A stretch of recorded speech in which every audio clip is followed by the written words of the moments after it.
American novelist Raymond Chandler literally wrote the book when it came to elevating the private eye to high literature.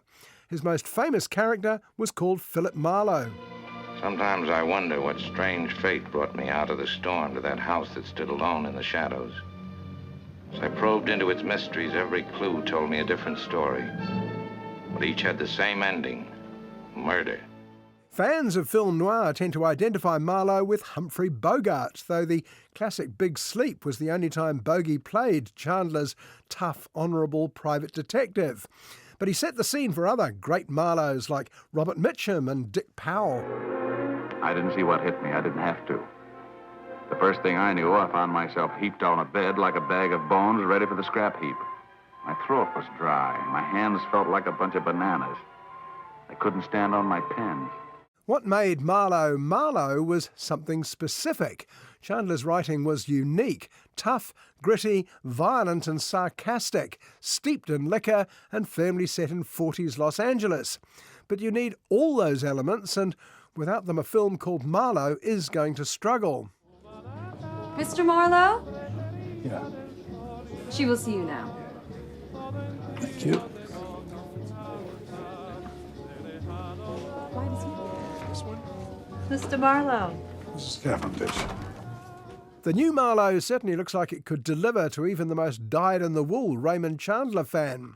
World-weary Liam Neeson seems a good fit for Bogart's shoes, with fellow Irishman director Neil Jordan stepping up to replace noir master Howard Hawks. Los Angeles, the city of angels. More like the city of dirty little secrets. People pay me to look into the activities of its finest citizens. I'm a private detective. The name is Philip Marlowe. So there's Private Eye Philip Marlowe set to head off down Chandler's famous mean streets.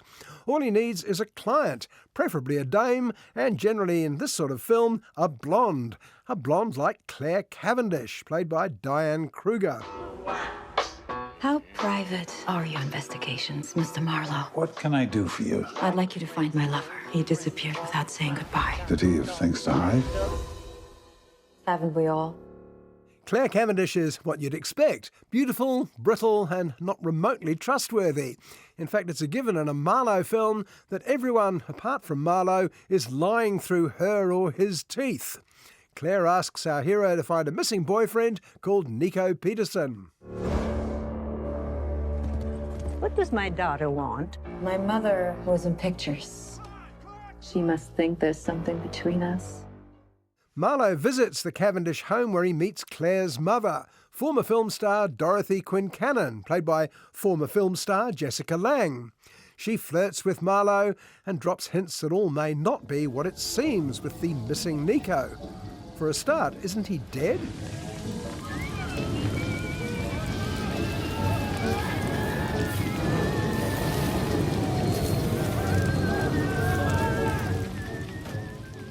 Well, of course, that's an important thing when you're looking for a missing gigolo. Half the people Marlowe meets say he's dead, the other half say he isn't. There's a mystery here, and like all Raymond Chandler plots, the mystery will soon get so tangled up it may never untangle. I hear that you are looking for someone. We're all looking for someone. I'll pay you $1,000 if you find him for me. The puzzle has many pieces. I don't know what you're gonna find. Chandler's trick when that happened was to simply write a scene where a guy comes in with a gun, or where Marlowe gets hit over the head and wakes up tied up. All of which happens here, along with stock noir ingredients like shady club owners, suspicious cops, and plenty of women complicating matters. My. You're not a regular. Well, not yet anyway. You do like to keep it exclusive. Yeah, it seems that way. And yet, while the Chandler elements seem to be in place, there's something not quite kosher about this Marlowe. Well, that's because it's not actually based on a real Raymond Chandler Philip Marlowe book. After Chandler died, a whole lot of lesser authorised works by other writers came out, including one called The Black-Eyed Blonde, written by Irish novelist John Banville, and here adapted by Boston writer William Monaghan. going down the rabbit hole. I'm not afraid to take you with me. I do like this thing about not being afraid. Well, you should be. Now, this shouldn't matter. Banville's a Booker Prize winner, while Monaghan picked up an Oscar for The Departed. But there's a reason Chandler's called inimitable, and much as I love many of Neil Jordan's films, he's not quite the man for the job either. Marlowe certainly looks lovely, all sun-kissed mansions and immaculate suits, but it looks like Spain, where it was shot, rather than seedy 1939 LA. Lynn, I'm not sure if it's an N or an E. With an X if she works here. There you go. Robes in the cabinet and no monkey business. Try not to. And the actors don't seem very LA either, and that's because they're from everywhere but. Diane Kruger is German, Liam's Irish, as is Colm Meaney as the main cop. Most of the others are English, if they're not Spanish or French. In fact, the one genuine American, Jessica Lange, is meant to be playing an Irish actress. The key to Hollywood is knowing when your game is up. We go in there, we're coming out alive. I have to ask myself, who wins, Mr. Marlowe? I will do everything to put you in jail.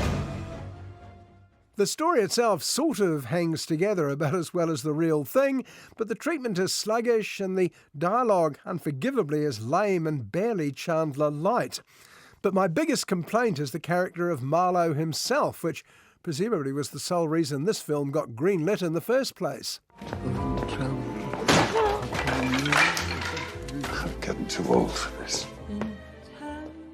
That all these talented writers could turn Chandler's famous complete common man into just another Liam Neeson elderly thug proves that duplicating a favourite writer is harder than it looks. They're all in on the conspiracy.